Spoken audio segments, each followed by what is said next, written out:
The rain hadn't stopped since morning. Inside St. Matthew's Chapel, the air smelled of lilies and old wood. The soft sound of an organ filled the silence as three siblings, Michael, Susan, and Lily Grant, stood before a mahogany casket. Beside them, attorney James Chandler unfolded a document with trembling hands.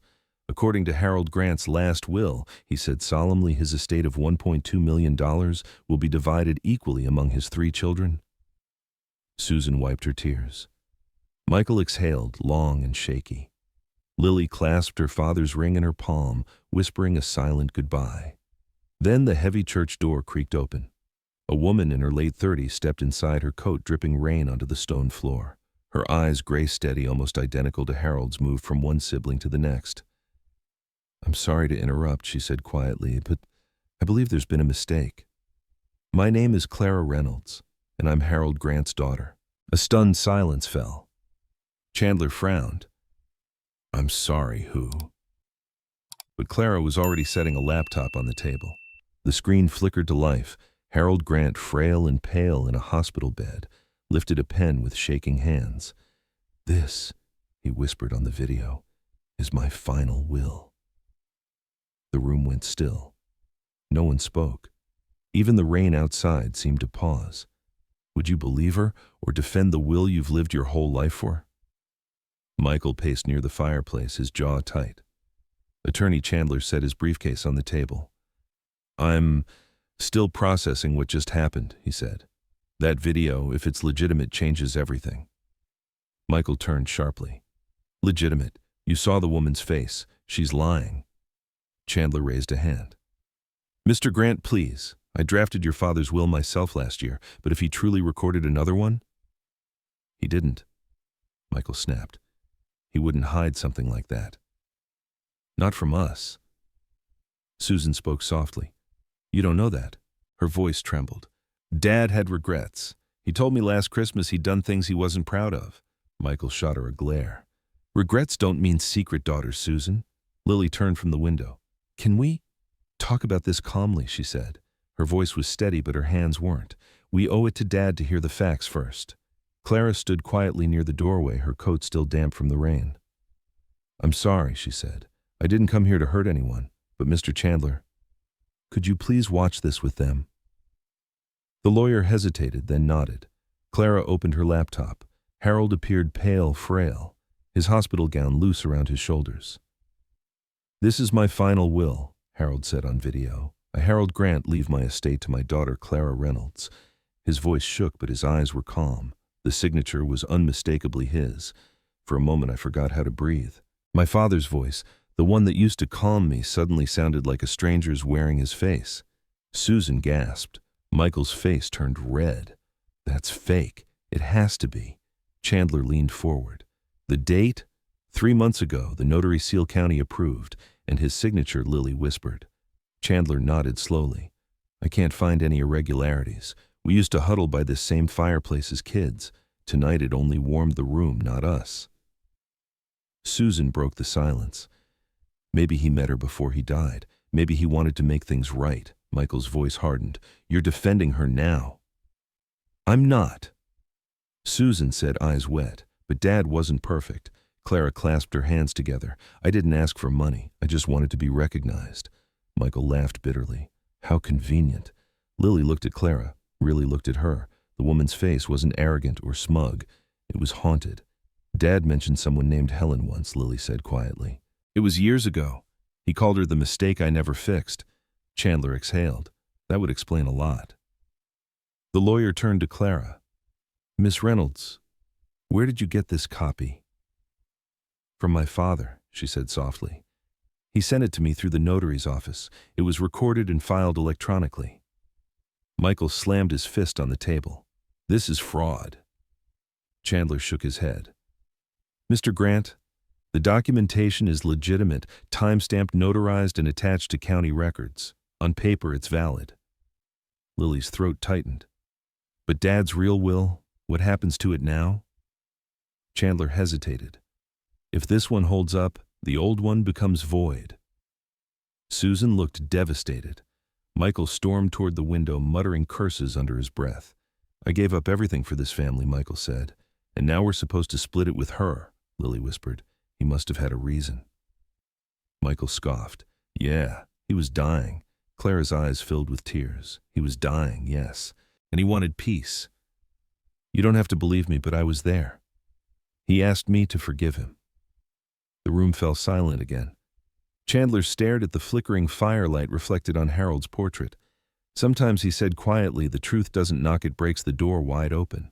If your father's will suddenly changed after his death, what would you believe I didn't sleep that night? Clara's words kept replaying in my head. He wanted to make things right. Who was she to talk about making things right? She wasn't there when Dad got sick. She didn't clean up after him or feed him soup or hold his hand when he couldn't breathe. The next morning, Chandler came back with a printed visitor log from the hospital. He said Clara had asked him to show it to us. I looked down at the paper, and there it was. C. Reynolds signed in twice last October, Michael scoffed. You know how easy it is to fake that. But Susan whispered, Lily, remember, that day you said the nurse mentioned another visitor? My heart dropped. I had brushed it off thinking it was a mistake. But maybe it wasn't. She wasn't lying, Chandler said. These are official records. Tell me, I said. Tell me about your mother. Clara's voice shook when she spoke. Her name was Helen Reynolds. She met your father when he was young. She said he was kind and lonely. She loved him even when he told her he couldn't stay. When she found out she was pregnant, he promised to support us. Then he left for Chicago and never came back. Michael rolled his eyes. That's not proof, that's a story. Clara ignored him.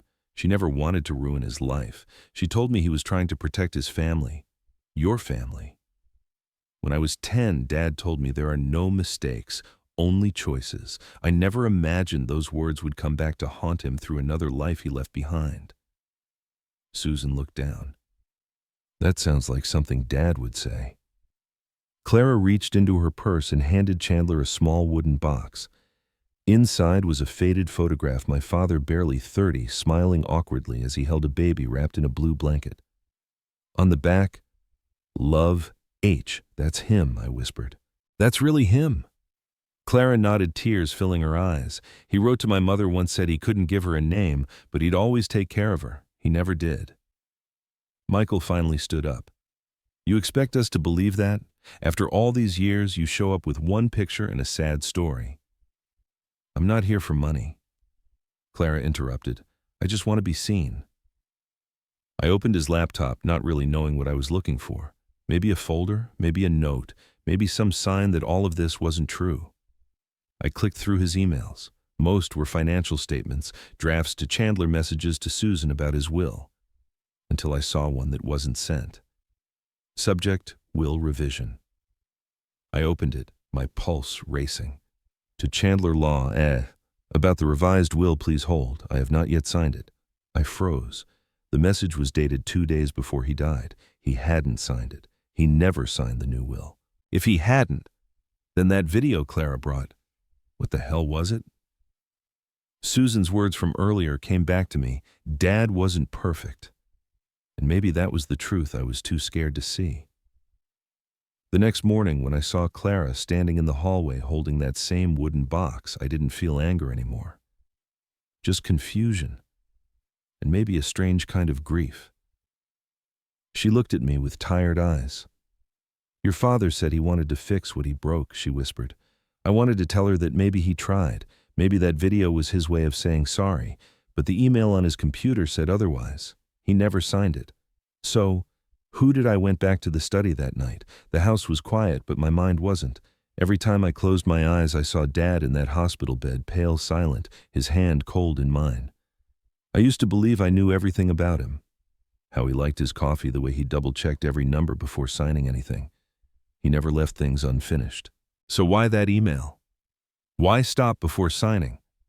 I opened one of his notebooks, the kind he used to keep for tax records. Inside were pages of tidy handwriting, dates, expenses, reminders. Then I saw it scrawled at the corner of a page, meeting with CR, follow-up. I traced the letters with my finger. CR, Clara Reynolds. My stomach twisted. He really met her, maybe even more than once. Part of me wanted to slam the book shut and pretend I hadn't seen it, but another part, the part that missed his voice, wanted to know why he kept her a secret. I remembered being 10 years old, standing beside him in this same office as he told me, "You protect what you build, Lily." Back then I thought he meant the company. Now I wondered if he meant the lies. I stared at the photo of him and Mom on their wedding day. She was radiant, holding his arm. He looked proud. I wondered if she ever knew about Helen Reynolds. Did she forgive him quietly, or did she die never knowing? I whispered into the empty room.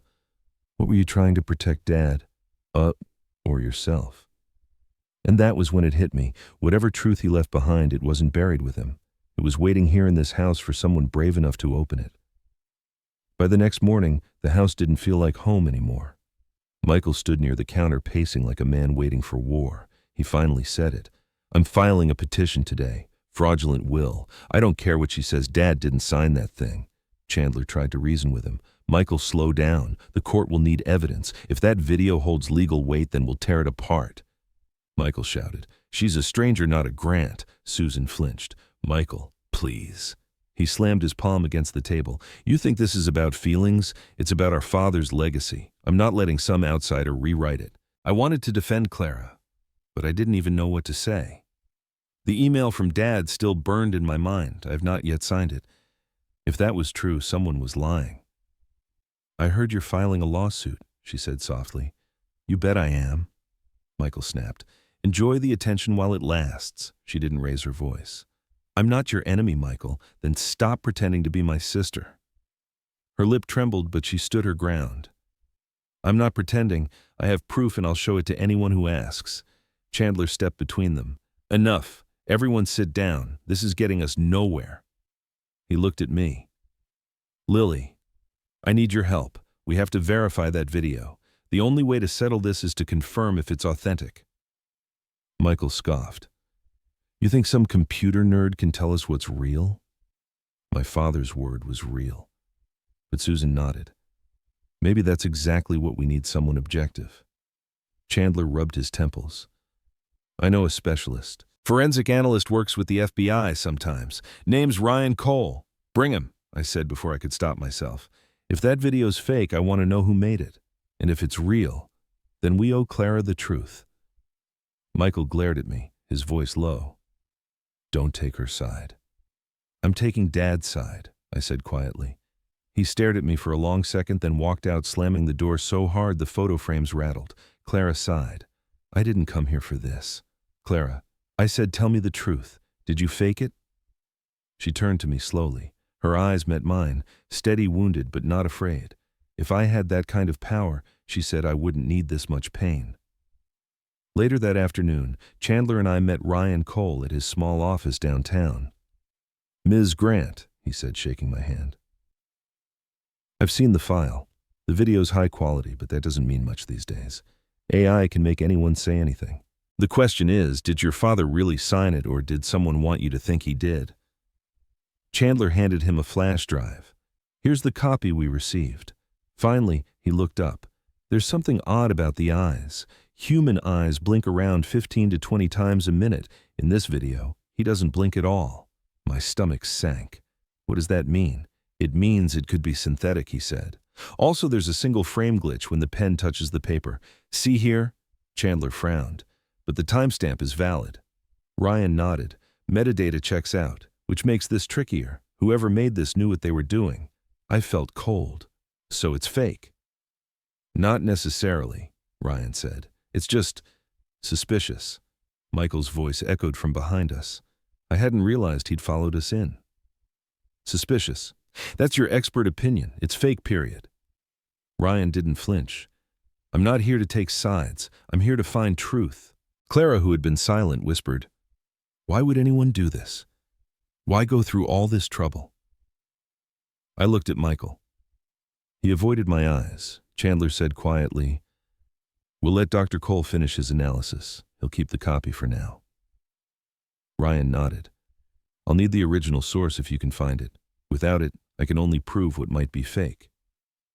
Michael muttered, "I'll breathe when she's gone." For the first time, I realized the truth might not be out there. It might be sitting right across the table. Someone had leaked the story, secret daughter challenges $1,000,000 will. Michael stormed into the living room, slamming his phone on the table. Look at this garbage. They're calling her Dad's hidden child. Susan picked up the phone, scrolling.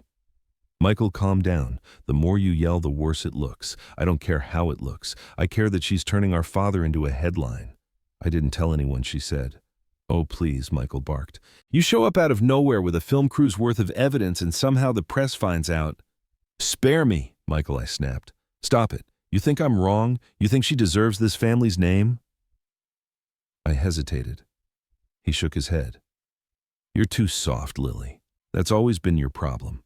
I wanted to shout back, but the doorbell rang. Chandler stepped in with Ryan behind him, both looking grim. Ryan said, "We've got new findings. You all need to see this. The visual inconsistencies are clear enough," he began, "but that's not the strangest part. Yesterday I checked the file's digital trail." He paused, eyes narrowing. It was exported from Harold Grant's own computer. Michael frowned. That's impossible. Dad's computer was locked in his study. Ryan looked at me. Who had access after his death? I said quietly. To check his emails. Michael jumped in. See, she could have done it? Ryan shook his head. No, the file was created before Mr. Grant passed. The timestamp is 4 days earlier. We all froze. Susan whispered, 4 days. That's when he was still in the hospital. Ryan nodded.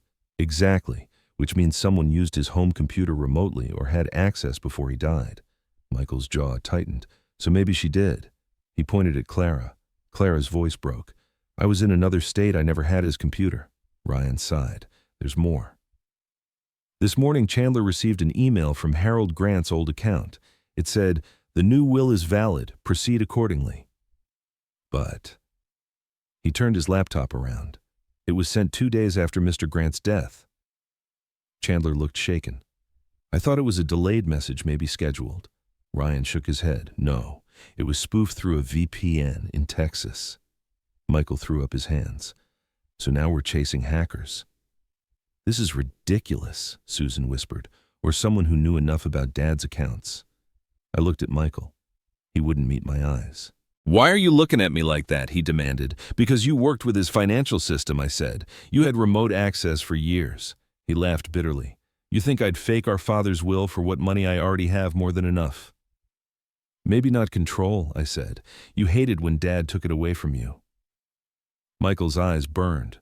Watch yourself, Lily. Chandler cleared his throat. Everyone stop. This is tearing you apart. Later that night, I found Clara outside on the porch. She was staring at the rain again, that same lost look on her face. I didn't want this, she whispered. I thought, maybe meeting him would give me peace. I sat beside her. Did he ever mention me or Susan or Michael? She nodded slowly. He said you were kind, that you'd understand someday. I wanted to believe my father hadn't left this chaos behind on purpose.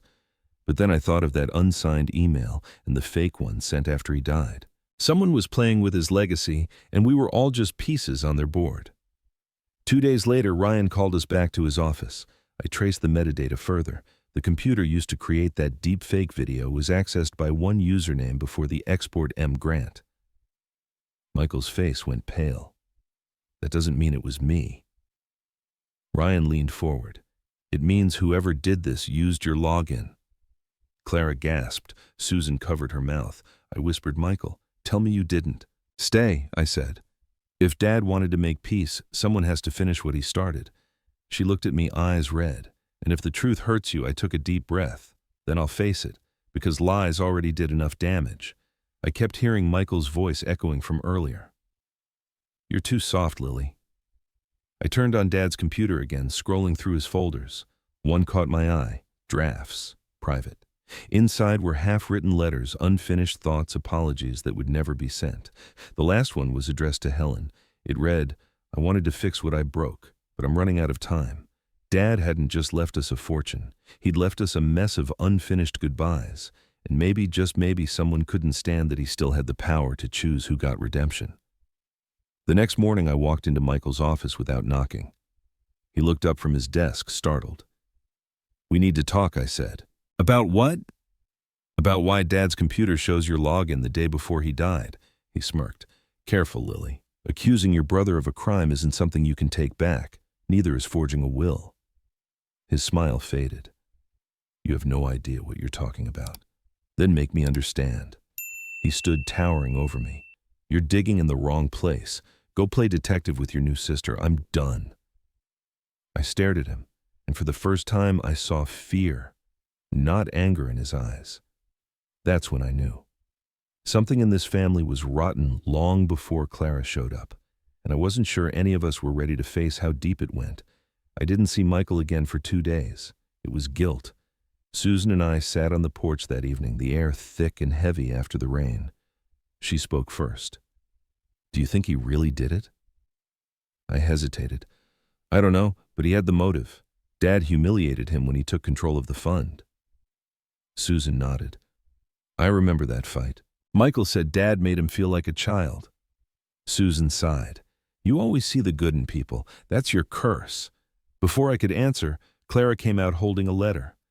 This came to the house today, she said. It's from Ryan. I tore it open. Inside was a printed report and a single note. We need to talk tonight. He greeted us with a tired look. I've been digging deeper, and I think I found the source of the deepfake. Chandler leaned forward. Go on. Ryan opened his laptop. The file didn't just come from Harold's computer. It was modified using an external drive registered under Michael Grant's work account. I traced the serial number. It matches a device purchased under his company name. So he did it. Ryan nodded slowly. He had both access and motive. But here's where it gets worse. He clicked another folder. The same drive was used to create a fake notary document, the one validating the new will. My stomach turned. So it's all fake. Every part of it. Ryan's voice dropped. Yes. But whoever did this wasn't sloppy. They wiped the metadata trail after the export. It took me days to rebuild fragments. Someone planned this months in advance. Susan covered her mouth. Oh my God. Chandler spoke quietly. This could send him to prison. Ryan looked at me. Wouldn't he? You said it yourself, he lost control once. Maybe this was his way of taking it back. I didn't answer. That night I found myself in Dad's study again, sitting in the dark. The computer screen glowed faintly, waiting for me to do something. I thought about calling Michael, but what would I say? Did you fake our father's last words? I opened his last draft email, the one to Chandler. I read it again and again. Please hold. I have not yet signed it. Every word felt like a whisper from the grave. Then I saw something new, a small, faint attachment icon. I hadn't noticed it before. I clicked it. It was a document, another will half-written, full of red notes. At the bottom, Dad had typed one unfinished line, if a new version appears, it isn't mine. My breath caught. I stared at it until my eyes blurred. Dad had tried to warn us, and somehow the person who should have protected his legacy, my own brother, was the one who destroyed it. I whispered why Michael wasn't being his son enough. For the first time since my father died, the house was quiet. Not just silent, but empty, like it had lost its pulse. Michael's room was locked. Susan barely came downstairs. Even Clara stopped trying to explain herself. I walked from room to room, touching things that used to mean something: Dad's reading glasses, the stack of financial reports, the mug that still smelled faintly like coffee. Susan found me in the study that afternoon. She looked older, tired in a way that no sleep could fix. I don't think I can forgive him, she said. I looked up. Michael. No, she said quietly. Dad. I froze. I'd spent my whole life believing she was the one who thought he could do no wrong. He lied, Lily. Maybe not to hurt us, but he still lied. To Mom, to all of us, about Clara, about everything. Maybe he loved her mother, once Susan continued, and maybe he just didn't have the courage to face what that meant. She left the room without another word, and I was alone again. I sat in Dad's chair, staring at the old family photo on his desk. Mom was smiling, the kind of smile that didn't know betrayal yet. I wondered if she ever suspected. Then I heard Clara's footsteps behind me. Susan told me about the will, she said softly. I turned. You're still here. I was going to leave, she admitted. But something keeps pulling me back. Maybe it's stupid. No, I said. Maybe it's family. She smiled sadly. Families don't end because of blood. They end because of lies. I thought about that. I'd spent my whole life protecting my father's name, guarding every rumor, defending every decision. But maybe truth wasn't meant to be guarded. Maybe it was meant to be faced. I used to think the truth would destroy us, I said. Now I think hiding it already did. Clara sat down across from me. You remind me of him, she said, the way you try to fix everything. I can't fix this, I replied. Maybe not, but you can stop it from getting worse. Her words lingered. That night Chandler called. His voice was low, cautious. Lily, I found something you should see. He came over an hour later carrying a worn leather notebook. Your father's personal journal, he said. I didn't even know it existed. It was tucked behind his tax files. He opened it and began to read. March 5th. Helen deserved closure. I just never found the courage. Chandler closed the notebook. He wasn't a bad man, Lily. He was just afraid. I didn't answer. I just sat there letting those words sink in. Afraid. That was the one thing I never thought my father could be. But maybe fear explained everything, the secret, the silence, the way he died with so much unsaid. Clara was standing by the doorway. He wrote about her. She asked. I nodded, just once. But it was enough. She took the notebook from my hands and traced the words with her fingers like they were a prayer. He wanted to fix what he broke, she whispered. Guess he never got the chance. 2 days later, we went to the cemetery together. The sky was gray, soft drizzle blurring the headstones. I hadn't been there since the funeral. Clara placed a small bouquet of white lilies at the grave. I never wanted his money, she said quietly, just his name. I looked at her, this stranger who somehow carried half my father's face, and said, maybe he gave it to you in the only way he knew how. Too late. She nodded, tears slipping down her cheeks. My voice came out as a whisper. You always said the truth protects itself. I hope you were right. Maybe the truth doesn't destroy families. Maybe it saves what's left of them. And maybe, just maybe, that's all Dad ever wanted, for us to stop protecting the lie and finally live with the truth. If I'd known then how much more there was to uncover, I might have stayed by that grave a little longer. But life doesn't give warnings. It just keeps asking the same question over and over. How far would you go to protect what you love? That night, I sat alone in the living room. Lights off, the house wrapped in quiet. The rain had stopped hours ago, but I still heard it in my head. Steady, endless, the same rhythm that filled our house the night she first appeared. Clara's room was down the hall. I could hear her moving around, packing again. I thought about stopping her, but I didn't. Maybe she was right to leave. Maybe the only way to make peace with the past was to walk away from it. Still, part of me didn't want her to go. Not because I fully trusted her, but because I didn't want to be the last one left holding our father's mistakes. I picked up his notebook again, the one Chandler had found. On the very last page, in his uneven handwriting, he'd written, "To my children, truth is never kind, but it's never wrong." I traced the line with my finger until the ink smudged. He didn't say which children. Maybe that was the point. Maybe in his final days he didn't see us as halves of different lives, just as two daughters who would have to finish what he started. When I closed the notebook, I realized something simple. Forgiveness isn't about who deserves it. It's about who needs it to breathe. And right then I knew I wasn't angry anymore. Not at him, not even at her. Only at the silence that had buried everything we could have said while there was still time. Michael had stopped coming by. Susan barely left her room. And Clara, she moved like a shadow through the halls, careful not to be seen, though her presence filled every corner. I told myself that if I just stayed calm, if I just found one good reason to keep believing in Dad, then everything would make sense again. But I couldn't find that reason anymore. That afternoon, Susan came to find me in the study. "I don't think I can forgive him," she said. I looked up. "Michael, no," she whispered. "Dad." The words hit me like a cold wind. Susan had always been the loyal one, the one who believed he could do no wrong. He lied.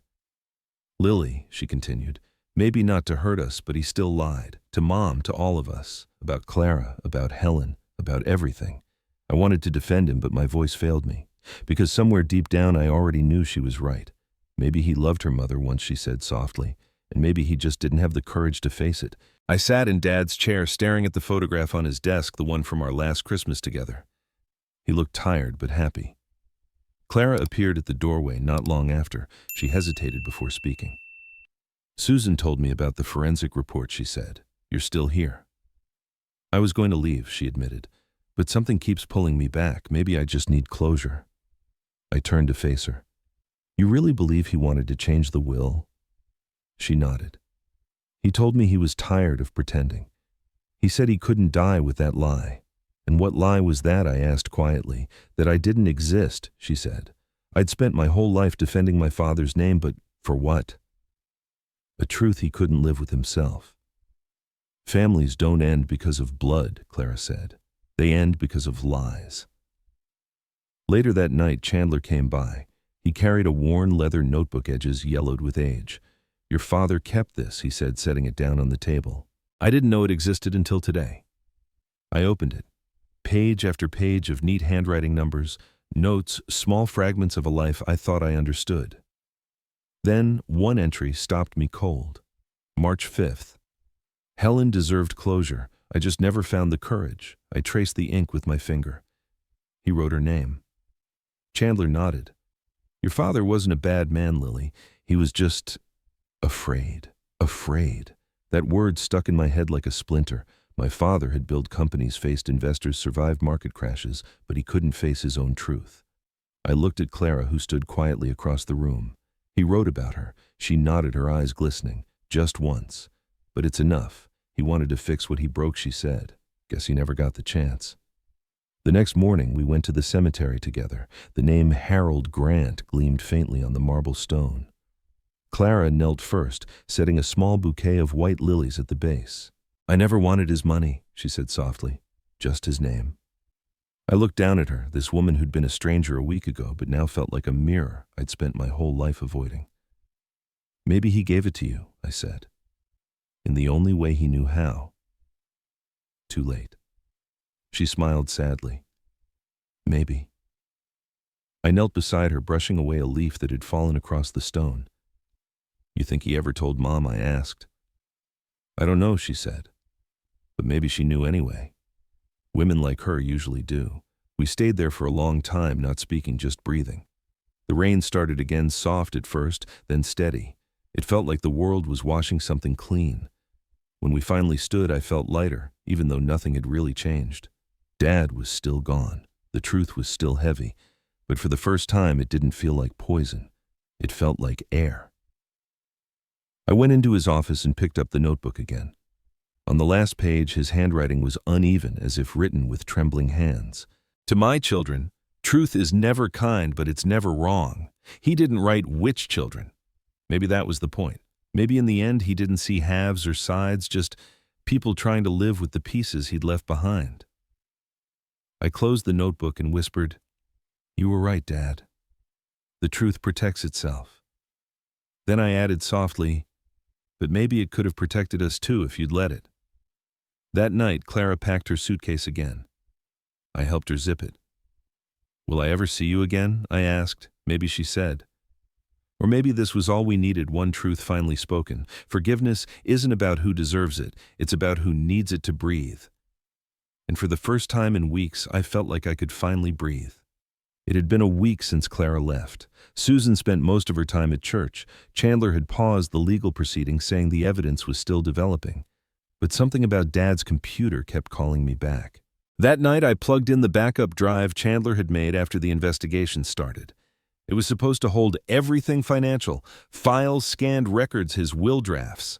But at the bottom, one folder stood out gray, unnamed, no date stamp, hidden unless you scrolled all the way down. I opened it. Inside was a single document, final draft, .docx. The creation date made my stomach twist. It was dated 3 days after his death. The screen went white for a moment, then text appeared, only one line. If another will appears, it isn't mine. H.G. I stared at it for a long time, my pulse thudding in my ears. Someone had created this file after he was gone and tried to hide it. Before I could think, I called Chandler. I found something, I said. You need to see this. He sounded half asleep. What is it, a file? On Dad's drive, dated after his death. He was silent for a second. Lily, don't touch anything. I'll come tomorrow morning. But I couldn't wait until morning. That's when I heard a sound from behind me, the front door opening. I turned. Michael was standing there. You scared me, I said. You shouldn't be up this late, he replied, his tone too calm. You've been gone a week. Needed space, he said. Now I'm back to finish this mess. He glanced at the paper in my hand. What's that? Something you might want to explain, I said, holding it up. A file hidden on Dad's backup, dated after he died. He froze for a second, just a flicker, then forced a laugh. You really think I have time for your ghost stories? Don't I said. Not this time. I saw the metadata. It was modified from your account. His jaw tightened.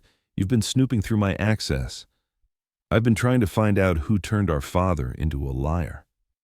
He took a step closer. Watch it, Lily. No, I said louder than I meant. I'm done watching. You did something and I want to know why. He looked at me for a long time, then said quietly, You think you can understand what he wanted? You weren't there, Lily. You didn't see him those last days. Then tell me, what did I miss? He was terrified, Michael said. Terrified that when he died, his legacy would turn into a scandal, that Mom would look weak, that the company would collapse. He begged me to fix his mistakes, so you made a new will. He didn't answer. Did you fake his video, I asked. He slammed his fist against the desk. I did what he wanted. His voice cracked, and for a second I saw not anger but desperation. He told me to protect the family, he said, to make sure everything stayed intact. I didn't forge anything, Lily. I just finished what he couldn't. That's not protection, I whispered. That's rewriting the truth. He shook his head.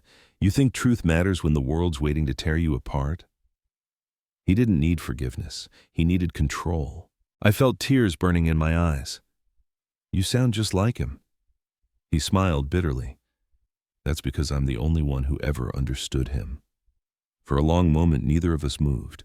The printer light blinked behind me, the only sound in the room. Finally, he said, Delete that file, Lily.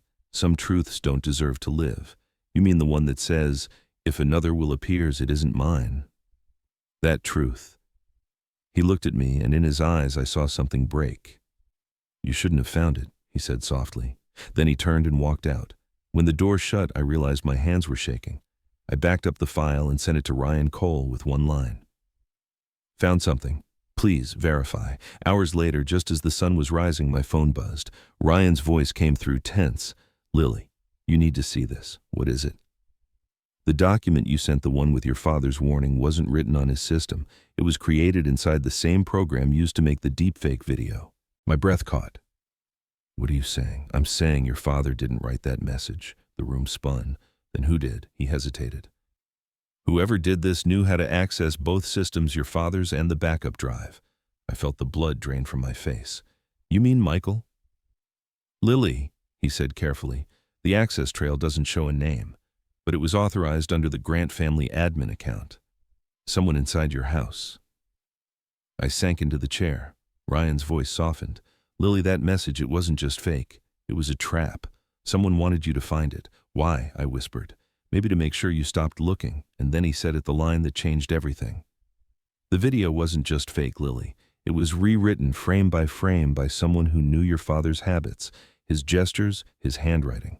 Someone who's done this before. I swallowed hard. You mean, yes, he said quietly. Someone in your family authorized the system access. The call ended. I stared at the empty screen, the cursor blinking like a heartbeat.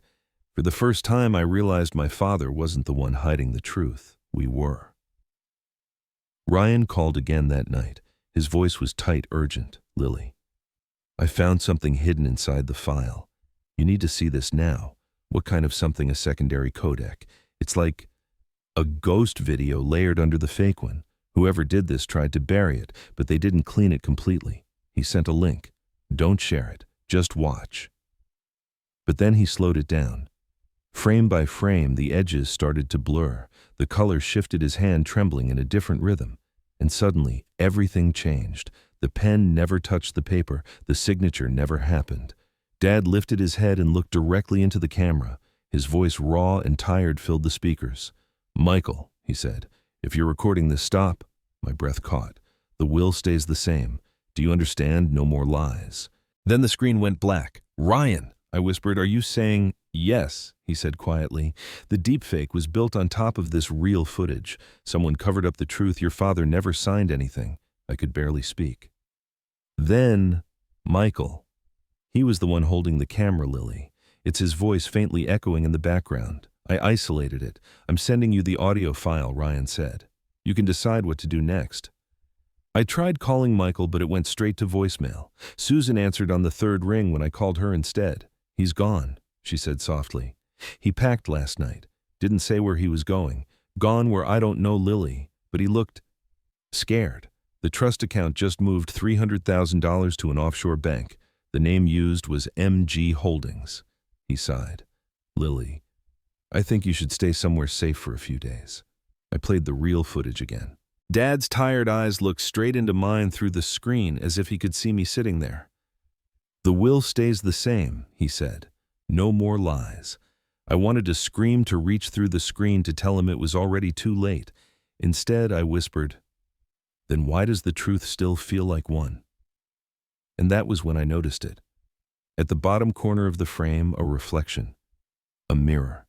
In it, a man holding the camera. It wasn't Michael. It was someone older, someone who looked almost exactly like my father. The image froze. My hand flew to my mouth. Ryan's words echoed in my head. "Someone in your family authorized the system access. What if he hadn't been faked? What if he had done it himself?" I shut the laptop, my heart pounding so hard it hurt. Because suddenly I wasn't sure which version of my father I wanted to believe, the man who told the truth or the one who built the lie. The rain started again outside, and I realized something terrifying. Maybe the real betrayal wasn't the fake video, but the fact that even now I couldn't tell who was trying to protect us and who was still pulling the strings. No more lies. His voice echoed again from the computer speakers. I whispered back. "Then, tell me, Dad, who were you lying for?" The screen went black, and I swear for just one heartbeat, I thought I heard him answer. "If the dead could talk, would you believe them? Or would you bury the truth to protect what's left? Tell me, if you found a video that proved your family wasn't who you thought they were, would you show it to the world or delete it forever?" Because sometimes the truth doesn't set us free. It just shows us who we really are. If this story made you feel something, share it with someone who believes every secret stays buried, and don't forget to subscribe so you never miss the next story that asks the question no one wants to answer. What would you do if the truth spoke from beyond the grave? Thank you for watching.